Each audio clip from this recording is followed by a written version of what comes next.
Hello everyone and welcome to week 8. This week we're going to be talking about work-life balance or imbalance. Work-life imbalance is a term used to describe time pressure, conflict and an experience of stress which comes out of trying to manage or balance various aspects of life with paid work. Picking up still about work in Australia, focusing a lot more on working hours and the spend cycle that we're often in, and what's often called a work-life collision, where work dominates and there's not enough time for doing other things. And I want to introduce, because of the changing nature of families in Australia, I also wanted to introduce a term that's not widely known at the moment, but which I think is quite useful, which is the idea of evotypical families. So families are changing. The 1950s model of the nuclear family is on the decline, and other sorts of families are on the increase.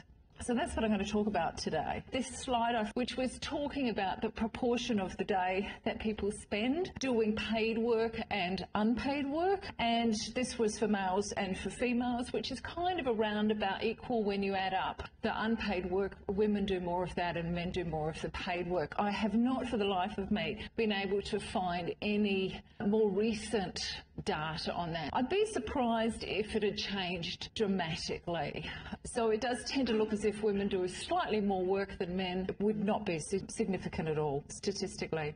So the hours that Australians work, and this is coming up quite a bit in some discussions around the world in the face of things like technology taking over, should we be working shorter hours? There have been some experiments in various places, for example in New Zealand, where they're talking about shorter hours. We've now got 2/3 of adults in Australia doing paid work, so in the paid workforce, and I think I mentioned some of the transitions for women, where there's been an increase of women in the paid workforce, and shifts in the sort of work that men are doing now, with an increase of more casual work. About 1/3 of adult Australians are unemployed or have a disability and therefore cannot do paid work, or who have caring responsibilities. There's an estimate that, so this is from Barbara Pocock in 2012. Again, I haven't been able to get any up-to-date figures on that. And she's an alumnus from the University of Adelaide. She did a PhD here and then spent a number of years working at the University of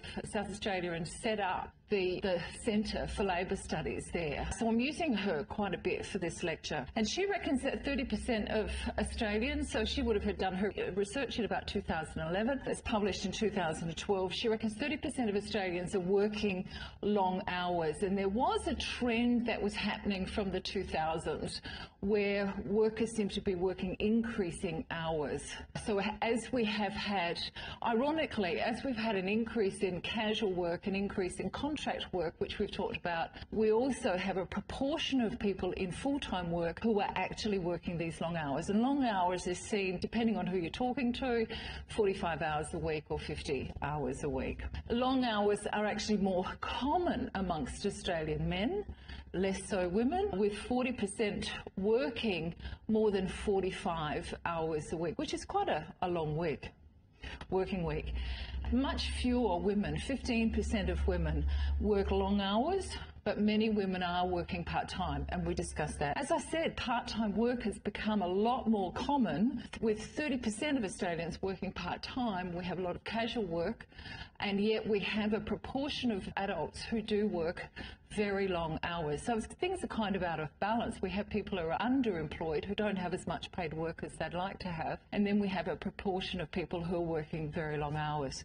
And it's one of the things that's happened, or been noticing, that's been happening within the university sector, and there's quite a lot written around this, around how academic hours have been getting longer and longer and workloads getting heavier and heavier. Not all of those long hours would be remunerated, however. So people might work 50 hours a week, and that would be around 13 hours extra than they are technically getting paid for, but they wouldn't necessarily get paid overtime. So what Barbara Pocock is saying is that a significant proportion of Australians actually don't get paid overtime and therefore are working for organisations for free. Now, many people might not see that they're working for free.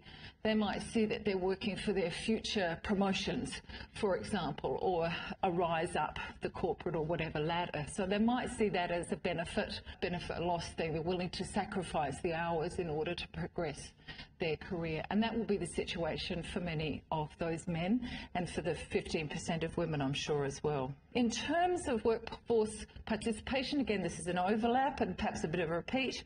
There's been an increase of women's participation, but a decrease in men's participation. So men are increasingly working in contract jobs, part-time work and casual work, and therefore their work in the full-time paid workforce has declined. And this, of course, there's been an increase in what is called dual income households now. So 63% of couples who have dependent children, or at least one of those living at home, are in those dual income arrangements. And there was a lot of discussion, a lot of talk in the 1970s women's movement that it was really important for women to get out and get into the workforce because economic independence gave them a lot of freedom. If they had money, they could leave relationships that were unsatisfactory, for example. But along with that argument has also kind of come the cost of living, so that even couples who might choose for one to stay at home, it's increasingly difficult to do that and maintain a contemporary style of living. The point is, though, as I said, because of socio-cultural changes, that breadwinner homemaker model, the 1950s model, is no longer the norm. That was definitely the norm in the 1950s. There are always people sitting outside the norm, and there were then, but most people fitted into that model. That's no longer the case. A couple of American academics have suggested that we should think about families differently and think about them as evotypical families now. So the contemporary Western family is in a constant state of flux. It's changing all the time. It's redefining itself in terms of evolving norms of family interaction. So that 1950s model used to be the only acceptable norm. As I said, there were always people living outside of any norm, and there was then, but that was a socially acceptable norm. Now, however, we have a whole range of different ways in which people can see themselves as a family, and so therefore we've evolved into what they call an evotypical, or what other people might call a modern family. So it includes that more than blood idea, for example, blended or adoptive families. And the kinship ties that used to bind people together is kind of now being replaced by an ethic of care. So people gather together in something that you would call a family not through blood relationships necessarily, but because they want to care for each other in that intimate, close relationship. And in that respect, there's more an element of choice. People are choosing their families rather than necessarily remaining connected to ones that are blood related. In some cases, of course, people get rejected by those blood related families and then go and choose their own family. In Australia in 1976, heterosexual couples with dependent children were 48% of the family formations. But by 2007, that was down to 37%. By 2011, we ended up with 11% single-parent families, which is now still stigmatised, I think, and marginalised in some ways, but far more acceptable than it used to be, single-parent families. 8% of families would be described as couple families where there's no dependent children or non-dependent children, so adults living at home still. And 7% of grandparent families, but they're kind of on the decline, whereas same-sex couples are now on the increase. And of course, there was a point at which we didn't even collect data for same-sex couples. By 2016, there had been a decline again in couples with dependent children, down to 36.8%. By 2020, there had been a slight increase in couple-only families to 38.8%. By 2016, single-parent families had declined slightly to 10.2%, but there'd been an increase in 2020 to 15.9%. There'd also been a slight decline in couple families with no dependent children to 7.9%, and there's a figure of 7.3% for other families. According to the ABS, other families include couples with foster children of any age, otherwise related or unrelated children aged under 15 years, and grandchildren being raised by their grandparents. The ABS has a figure of 43.7% couples with children, which on the surface appears like an increase over 2011 and 2016, but I don't know if they are dependent children only or whether that figure includes non-dependent children, so we need to wait for a bit more analysis on that. Curiously, the ABS has a definition of intact family as a couple family containing at least one child who is the natural or adopted child of both parents in the couple. It does not include a child who is the stepchild of either parent in the couple. End of quotation. Then they go on to talk about other families, including step families and blended families and other families. And remember that those other families included grandparent families.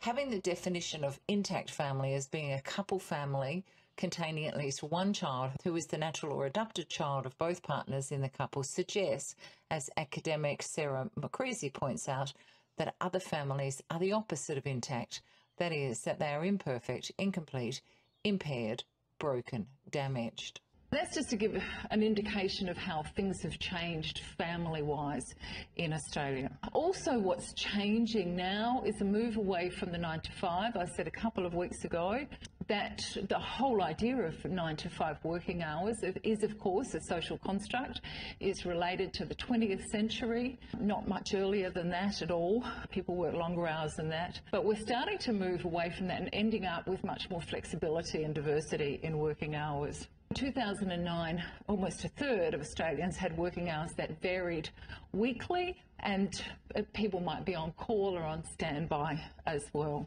In terms of employment arrangements of parents, 70% of employed mothers with young children do work part-time. So this is where women do most of the part-time work, even though the percentage of men doing part-time work is increasing.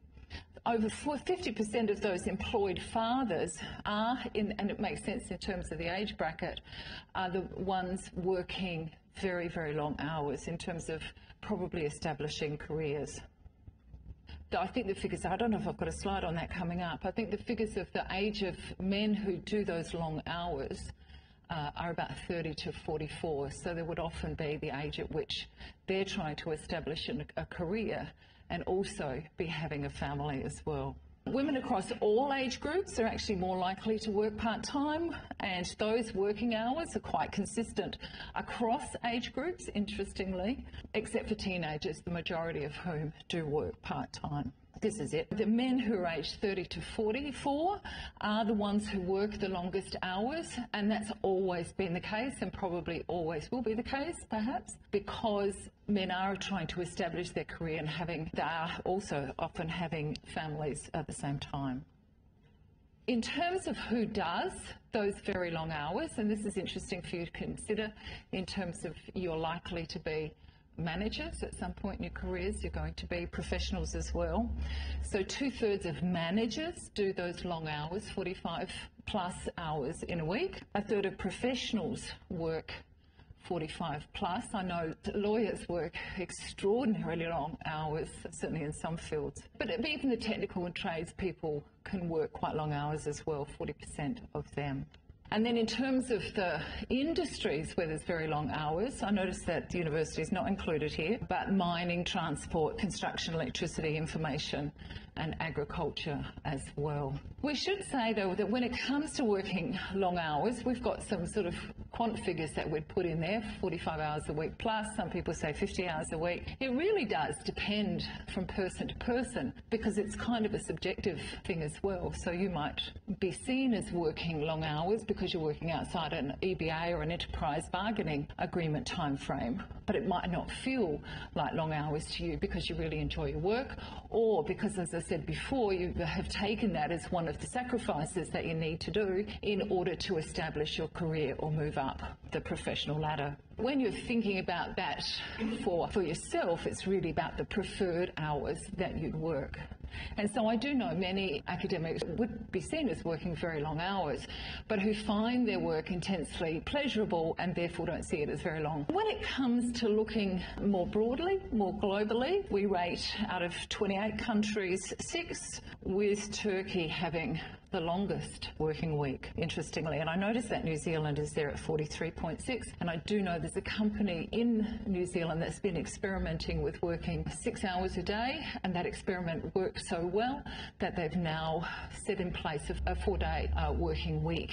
And that's the company called Perpetual Guardian, which is in the finance industry. That sort of discussion is beginning to happen a bit more. It's a discussion that's happened in the past as well. It was going on in the 1970s and 1980s, so it'll be interesting to see how that all unfolds. Not everybody now has to go into the office, because we do have a lot of technology which enables me, for example, to quite regularly work from home, and then that saves me travel time. It's about 16% of Australian work. That was 2012. Concern is that it interrupts this work-life balance that people talk about. I have an objection to work-life. I'm going to use it because it's used so freely in most of the research that I do, but for me, work is a part of life and life is a part of work, and so for me the two go together. So I don't really like that dichotomy between the two, but I will use it in this case. And besides which, I just can't imagine going for very long not working in some, doing paid work or unpaid work without going completely nuts through boredom. In 2013 there was a study of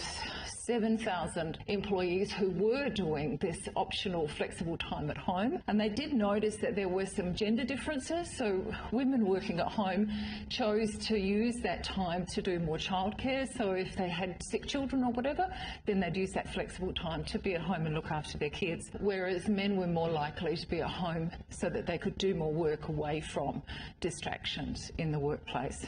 Interestingly enough, staff at home, there's been a number of studies to show this, that if you're working at home, you work longer hours than you do if you're working in the office. And many people actually feel more stressed, which is really, really interesting. And yet, on the other hand, they're quite happy with that flexibility. And of course, during the COVID-19 pandemic, there's been lots and lots of conversation about working from home as people have been forced to work from home. But I guess it's highlighted, that some people prefer the sociality of working in an office or working with other people. Some people, however, prefer working at home because that cuts down on their travel time, particularly if people are traveling, upwards of an hour a day to get to work. There's many organisations, just sort of anecdotally, I've heard many stories of organisations thinking, well, actually, it looks like we can run a whole lot of things from home, and perhaps we should do things differently in the future. As I said, as an academic, I've always had the flexibility and the luxury to work from home, but that's only recently become a workplace right for the administration staff who run the university. Lots of people, of course, worked from home during lockdowns. Now, according to Ju Jeong Tam, a professor in the law school at the University of Melbourne, a couple of unions are pushing to extend the right to work from home to other workers in the community. At the moment, workers have a right to request flexible working conditions, but only if the worker has caring responsibilities, a disability, they're older than 55, or they're experiencing domestic violence. And employers can refuse these requests on, in quotes, reasonable business grounds. The change that some unions want is that working from home be offered to all suitable workers to accept on a voluntary basis. Of course, employers would still be able to refuse requests, but they'd have to have good reason for doing so. As Professor Tam says, the case for a right to work from home has been made because working from home during the pandemic demonstrated that work could be performed effectively while working from home, and research even suggests that those who work from home are more productive. He argues too that working from home would also reduce greenhouse gas emissions and produce a more gender-balanced workforce. Technology, a couple of views on this. I've talked about Ali Hochschild before. I think she's a woman who had the idea of emotional labour. Do you remember that from a few weeks ago? She's a sociologist. Her view is that workplaces are greedy institutions, and technology actually allows the institution to expand the boundaries beyond, for example, that 9 to 5. So if you do have email, and then you can receive emails at home, and often the expectation is that you'll respond to them in your non-working time. And that then is an encroachment of work on your personal life, which some people are happy with, others aren't. Another academic, Linda Duxbury, reckons that those electronic tools that we now have actually increased the expectation that will be available 24/7. And I have noticed this with colleagues who will go on holidays and then say that, so they're going on leave, they're not doing a flexible work arrangement or anything like that, they're not travelling on university business, for example, going on a conference. They're actually on holidays, and they will say that therefore email responses will be intermittent or not very frequent, instead of not at all, which is what you'd expect when somebody's on holidays, no contact whatsoever. So that's a changing expectation, because in the past, if we didn't have the tools and availability for that, you went on holidays, nobody expected to hear from you for 2 weeks, 3 weeks, 4 weeks, or whatever it was. However, now there's still a thought that if you're on leave, unless you're quite clear about your boundaries, if you're on leave, you might still respond to an email. In Linda's study, she found that one group of employees were slaves to technology. They loved being tied to them all the time and felt that need to be available 24/7, and didn't think it was okay to go on holidays and say, I won't be in email contact for the next 2 weeks, contact so-and-so instead. Whereas another group were much more moderate, and it reported that they use technology not to dominate their lives or control their lives, to manage, I guess, how they do things. So use it as a tool, a really, really useful tool to schedule meetings and do things like that, but not have the technology control them, didn't feel as if they'd have to respond all of the time. While Linda's study was an American study, Judy Walkman has found the same thing in Australia, that employees tend to divide into those two groups, those who have to respond to email immediately when it comes in, and others who say, no, I'm not going to, I'm going to go on holidays. The counter side of that, of the long hours and the greedy institutions idea, is this idea of cyberloafing as well. Technology actually allows employees to go online and do their shopping or look at Facebook, and I do that when I feel like a break. I just go online, do something that's personal. But that's the other side of it. And I know with the study that was done in New Zealand, they found that when the number of hours of the working week was reduced, that actually the cyberloafing reduced as well. People just got on, were very productive, got their job done within the 6 hours a day, or now the 4 days a week. So I guess what I'm saying there is it's not all on the side of the employer. It's not as if the employer is the one always taking advantage of employees. Employees can also bite back, so to speak. The other notion that we have now is one about work intensification, and that's not just long hours, but being at work and having to work really, really fast the whole time. And that high work intensity impacts on well-being and makes people feel very stressed, and stressed is one of those conditions which has an adverse effect when we're working at very high stress levels, has a very adverse effect on physical as well as mental health.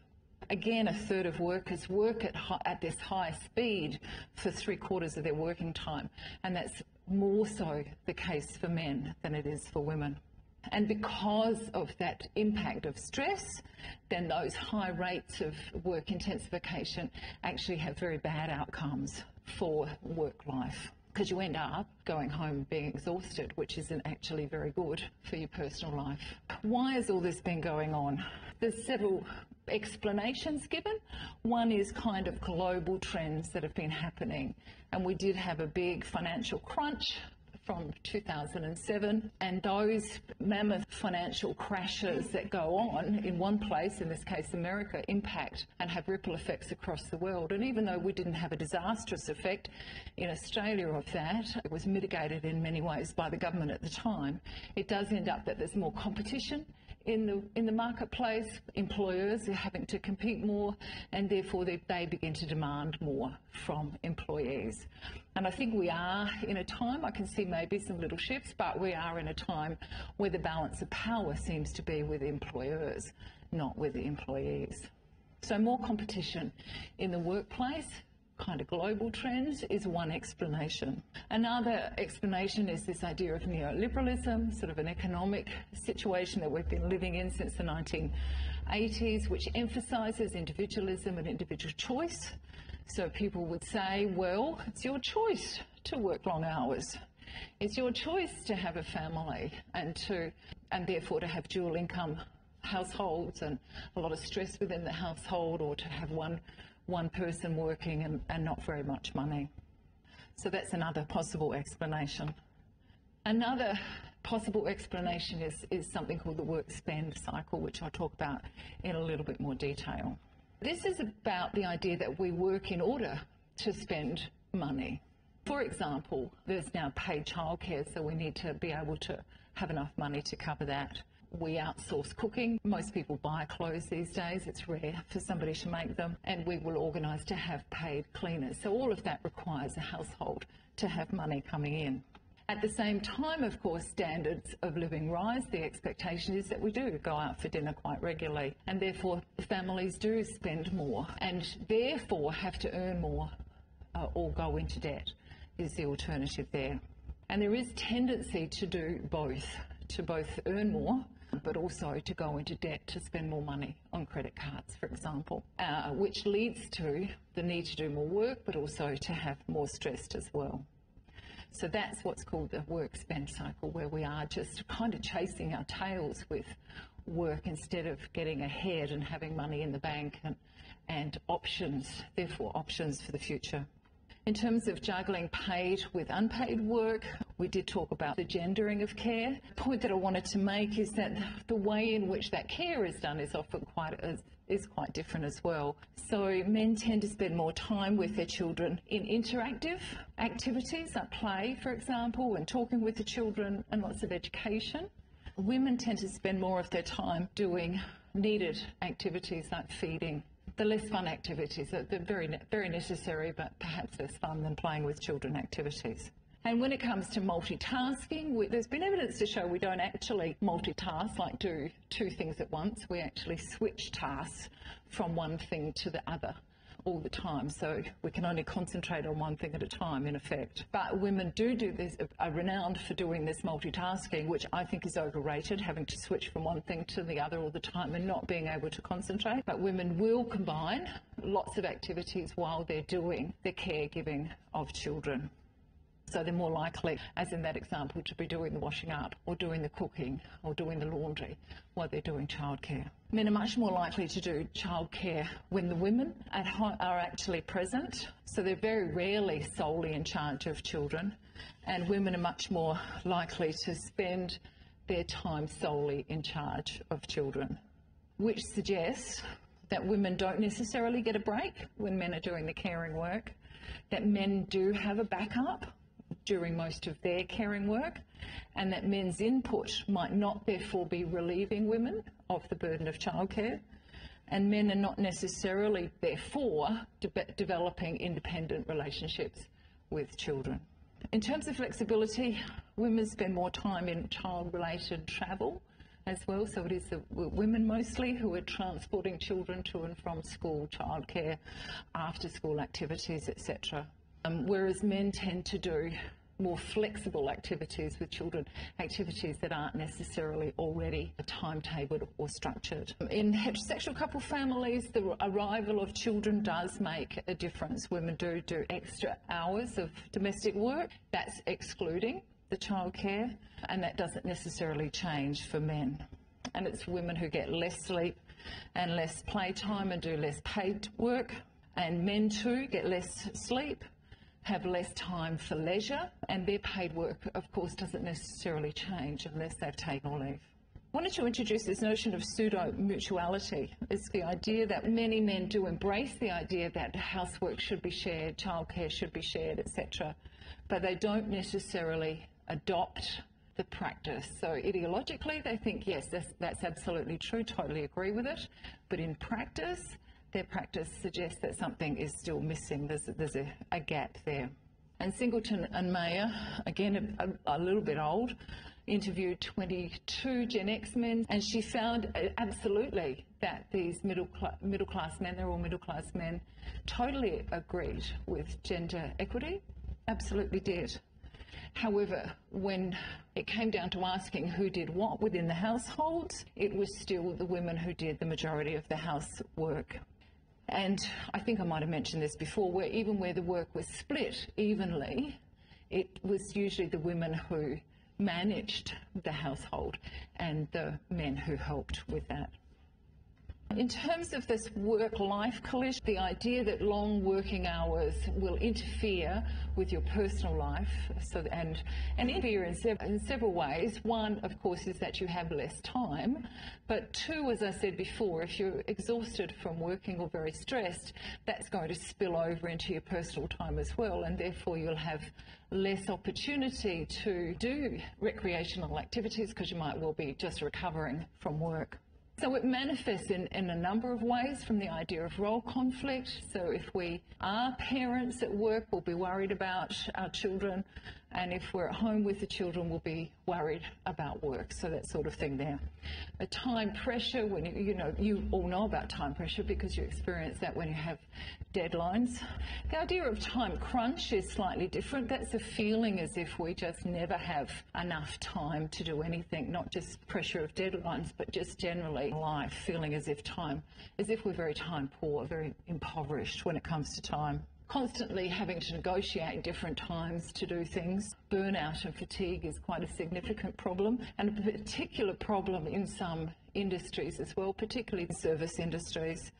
And of course then in mental health issues. If we're working too long, some people really enjoy it and it's just not an issue. For other people it becomes an issue because they're not getting sufficient rest and recreation. This is a study from 2012, followed up in 2014. There's about a quarter of Australians who feel this work-life collision, as if things are not quite balanced. Especially mothers who are doing what's called the double load, where they're juggling most of the work at home as well as doing paid work. Those in service industries, particularly those who are doing a lot of emotional labour as well, which, as we've discussed, is quite exhausting. Sole parents, and women who are juggling not just care for children but for other people as well. And I think I've probably mentioned that many women end up sort of squashed between looking after parents at one end and children at the other end, so they have that double load of caring. What we've noticed is that this time crunch and this lack of time at home to do other than work has really increased in fairly recent years. And dissatisfaction with that work-life balance, which is probably why, and it's quite widespread, and that's probably why we've got more discussions now about this and experiments around the world to change it, because that's dissatisfaction now has increased quite markedly. Lots of women do report working full-time as a constant time pressure because of the double load. And many mothers who do work full-time would actually prefer to work part-time as well. There are some policy responses to this and some suggestions about what to do, and I think it's a good discussion now to have about how we should be living, and can we continue to have that situation where we have a few people, well, quite a few people who are working too many hours, and too many of those hours are not paid, versus we've got another pool of people who aren't getting as many hours as they want to be able to work. We can do things like change our working hours, reduce them from a 5-day working week to a 4-day working week. And that example in New Zealand, there was no change of pay. They received the same pay for the 4-day working week as they do for the 5-day working week. You can do things like have more part-time work, do more job sharing, have paid parental leave, which is quite common in large corporations and certainly in government. And of course you can now claim parental leave pay through Services Australia. That is, the federal government will make a payment for up to 18 weeks after the birth or adoption of a child, as long as you pass the income and work tests. We can have carers leave, so that if you do have somebody that you need to take care of, you can take that time off. And then you can also have the right to request flexibility. Does anybody know about that right? It is a right that all Australians do have now, to say to your boss, well, I'm working full-time and I'm working 9 to 5, but that's not actually suiting my family. It would be better if I were to come in at, say, 8 o'clock in the morning and leave at 4, or come in at 7 and leave at 3. Now, your employer has the obligation to consider that, and they may well have good reasons for that, why that's not going to work in their workplace, but they have the obligation to consider it, as you have the right to request it. and then we should be taking annual leave. But the question is this just tinkering with standard sort of work arrangements instead of making some radical changes? Connell talks about how gender relations and that whole idea of paid and unpaid work actually arise from a history that's all socially constructed. We don't have to do things the way that we do them. And the whole idea of domesticity and the women working at home in separate spheres, women there and men out in the paid workforce, actually comes from as recently as the Industrial Revolution, which is from the 18th century. That's part of the historical context. If it's historical, it's not natural. We don't have to do it this way. And things have changed. There's no doubt that things have changed. We've now got this tension in terms of gender identity. We don't necessarily expect to do things as our mothers and fathers did. We do have the whole idea of neoliberalism. We have the changing family, the evotypical family, and of course we have globalisation too, and we're not going to get away from that. One of Pocock's ideas is that we have the gender order, which comes from Connell, which is that men are supposed to do this and women are supposed to do the other thing. And that gender order, of course, filters through into our culture and our cultural expectations of women do the primary childcare, men do the breadwinning. And it filters into the way in which our institutions are structured. So they were structured for 9 to 5. And they are structured in such a way that if you want to get up the corporate ladder, for example, that you are expected to put in extraordinarily long hours for no extra pay. So all of those, and this work care regime is the idea of the paid and unpaid work and who's supposed to be doing that, which of course comes from this gender order. So all of those complexities are what leads into the particular choices that an individual makes. These days, however, of course, as we've seen, that work care regime, who does the paid work and who does the unpaid work, is a lot more unstable now because we're moving from that traditional. We haven't moved completely away from it, but we're moving from the traditional breadwinner model to a much more flexible one, I guess, but usually where both parents are working with the primary caregiver in part-time paid work. But that cultural habitus is still very much based around, and most of our institutions are still based around the breadwinner model. And it's the proper mother who's always available, always calm and loving, and it's the proper father who still works full-time.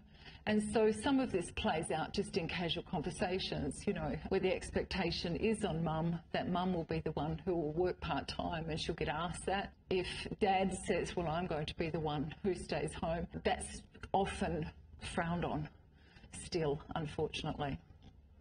So that's part of our thinking still that needs to shift, that we should have a lot more flexibility around that. In terms of that work care regime or domesticity, who does the unpaid work, Williams has argued that the whole organisation of the market is based around this idea of the ideal worker. And the ideal worker is somebody who doesn't have caring responsibilities and who can work at the demand of the organisation.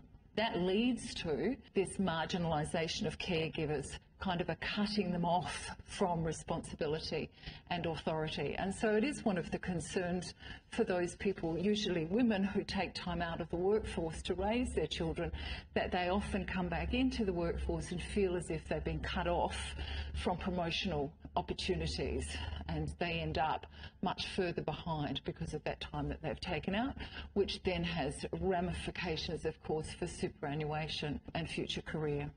Suggested solutions are broader awareness of this right to request. Make sure that everybody knows they have a right to request flexibility in the workplace now. The right to request is extended to all carers, so this is not, it shouldn't just be assumed that women have caring responsibilities. Therefore have much more support so that men feel supported to do that rather than stigmatised and marginalised if they want to take on the caring responsibility. And we should see that part-time work is perhaps not the magic answer, not the silver bullet either. Perhaps we need to reorganise our workplaces.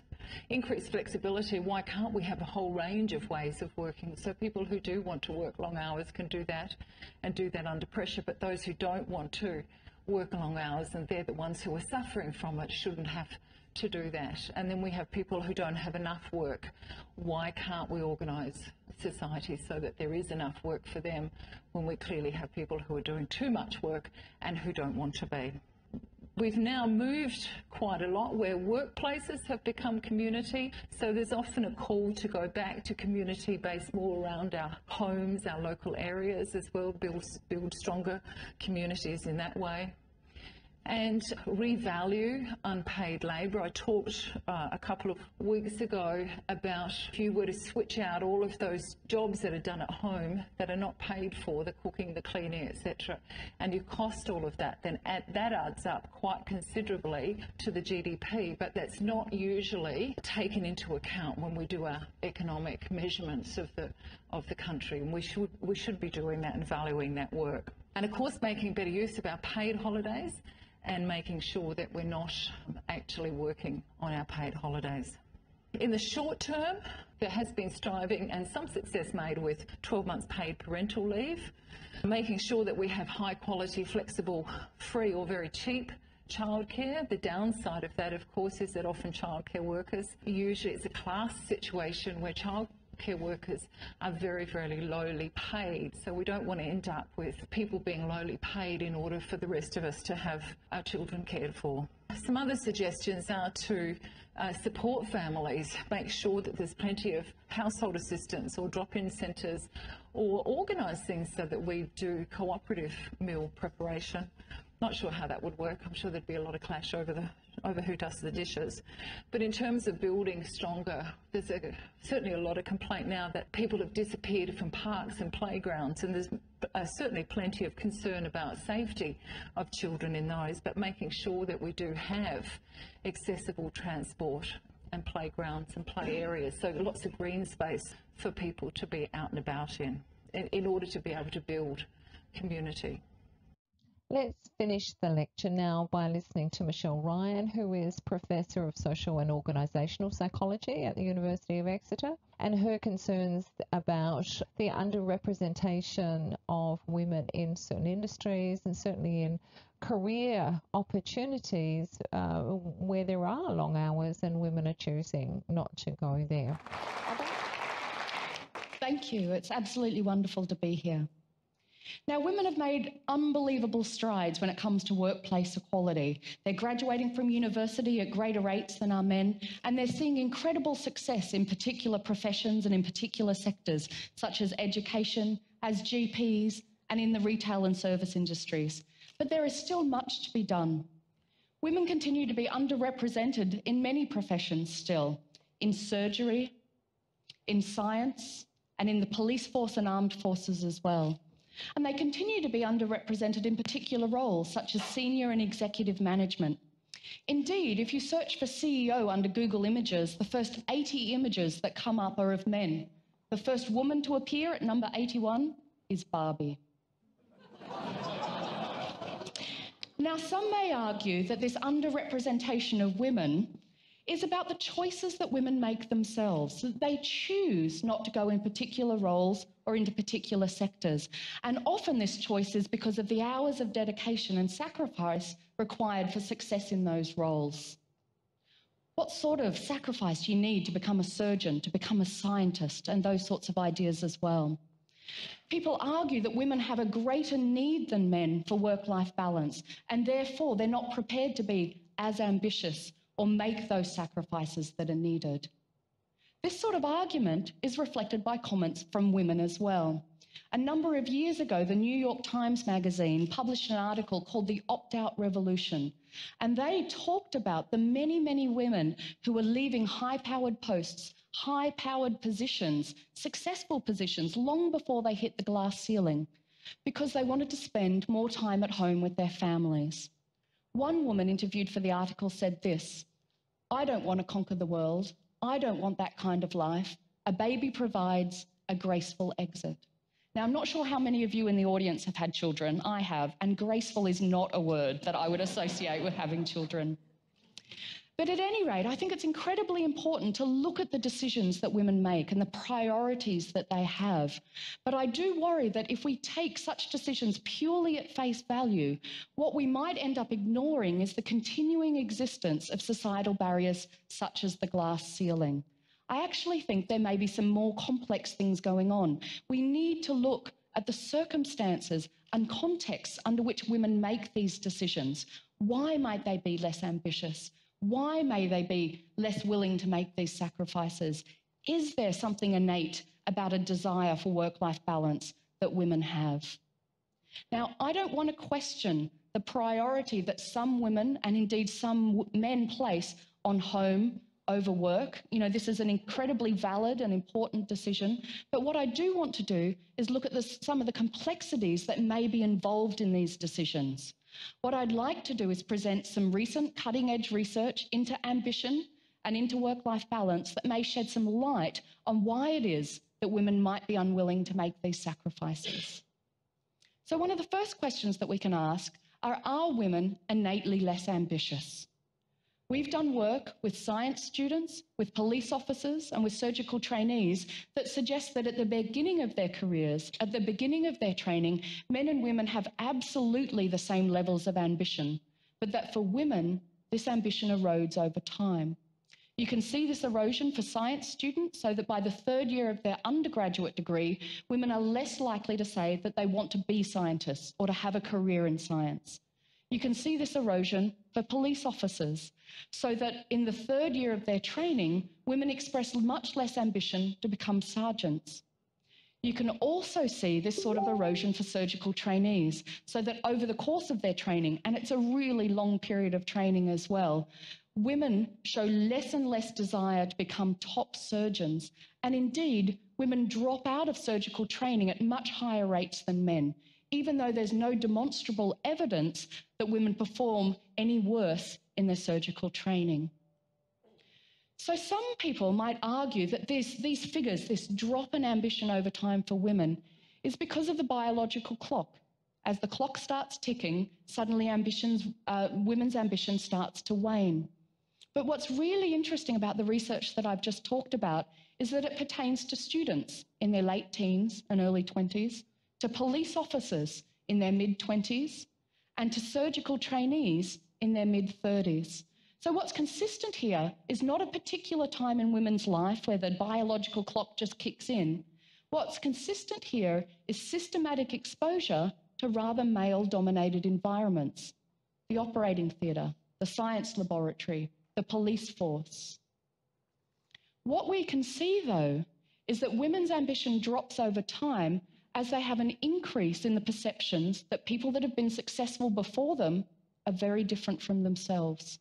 Male scientists, male surgeons, male police officers. So you can see women's ambition dropping off as they come to believe that the chance that they will be successful is getting smaller and smaller as they get further and further on. What we can see then is not some innate difference, but rather you can imagine asking this question: see that highly prestigious job over there, the one that you're unlikely to have? What do you think about it? Do you want it? Now, do you say, yeah, that thing that I can't have, I definitely want it? Or do you say, that thing that I can't have, actually, I don't want it anyway? Could this be what the women interviewed for the New York Times might be saying? So this brings us to the idea of work-life balance then. If we look traditionally at what we think of work-life balance, we think about issues of time, the time that we spend at work versus the time that we spend at home with friends, with family, or engaging in hobbies. And if you look at the research, we can see that when you ask people about their work-life balance, whether we think they have a good work-life balance, time certainly does play an issue. But what's just as important as time is how one feels about the workplace. So consider surgery again. And I know at least one of you, from looking at the chalkboards during lunchtime, has a desire to become a surgeon before they die. I'm not sure who of it is, but let's just consider surgeons for a moment. Why is it that less than 10% of surgical consultants in the UK are women? Some may argue that it's those long hours, it's the night shifts, it's the being called out in the middle of the night for an emergency, and that these sorts of things are just incompatible with the sort of life that women want, with the work-life balance that they want. But now consider nursing or midwifery, professions where women are absolutely abundant.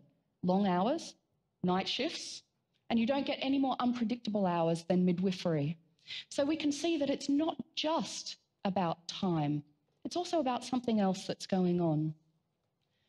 So if we ask surgeons and if we ask Navy personnel, which is where we've done some research most recently, about their ideas of work-life balance, we can see that perceptions of work-life balance are a little bit about time, but they're also about how people feel about their workplace, not just the number of hours that they spend there. Here, for both men and women, feeling that you have a good work-life balance is just as much about, again, feeling that you're similar to those who have been successful before you. You feel like you have a good work-life balance if people like you have made it. And this is totally irrespective of the amount of time that you might spend at work. Now, we can explain this relationship in two different ways. The first is that being similar to successful others reinforces your identity. Who you have to be successful at work is compatible with who you are at home. In this way, we can see a balance between our identities at home and our identities at work. Being similar to successful others also tells us something about whether we can succeed in the future. And if you feel like you can succeed in the future, you're willing to make sacrifices. You're happy to make sacrifices at home for your career. And it's not too far a stretch to see that it may be women that don't feel that they're similar to those who have been successful before them. So this brings us on to the idea of sacrifice then. Who is willing to make sacrifices for their career? One of the biggest differences between men and women at a middle management level is that women are much less likely to say that they will make sacrifices for their career. So it seems that maybe it's just quite simple. Women just don't make these sacrifices. But we can see that women say that they're unwilling to make sacrifices purely because they believe that their sacrifices won't be rewarded, that if they make sacrifices, they won't see the benefits for these. So you can then see that it's not just about an innate difference in men and women, an unwillingness to make sacrifices, but rather what the payoff is for this. And indeed, if you ask middle managers, both men and women, who feels like their sacrifices will be rewarded, it's those who expect to succeed in the future. It's those who have clear role models and support networks within their organisations, and those people who feel like organisational success is meritocratic. So if we're to draw all these ideas together, we've got evidence that women are less likely to be ambitious. They're more likely to feel that they have a poor work-life balance, and they're less likely to make sacrifices in their career. But far from being innate, the research suggests that these decisions and these priorities are very much about workplace experiences, and in particular, about issues of identity and belonging. So this research has a number of implications. I think the first of these is that work-life balance is not just about women. Anyone can feel that they don't belong. Anyone can feel that their identities at home and at work are incompatible. This could be on the basis of race, ethnicity, religion, sexuality, class, age, disability. So all types of people may feel that they don't belong. And therefore, if we have an explanation around work-life balance that's about identity and belonging, we can help explain why all sorts of different people are underrepresented in particular roles. And we can have an explanation that doesn't rely on the biological clock either. The second implication is about what can be done. If we look at the initiatives and interventions around work-life balance, most of them concentrate on time. Part-time working, work from home, job share. And I think while all of these initiatives are incredibly important because they give women, and indeed men, the opportunity to balance time in their lives, what these may do is inadvertently exacerbate issues of identity and belonging. If you work from home, if you work part-time, you're less likely to feel that you belong and you're less likely to feel that you can succeed. So such interventions may inadvertently unbalance issues of identity and sacrifice. So what is it that we're to do then? I think we need interventions and initiatives around work-life balance that go well beyond time, that focus on identity and belonging.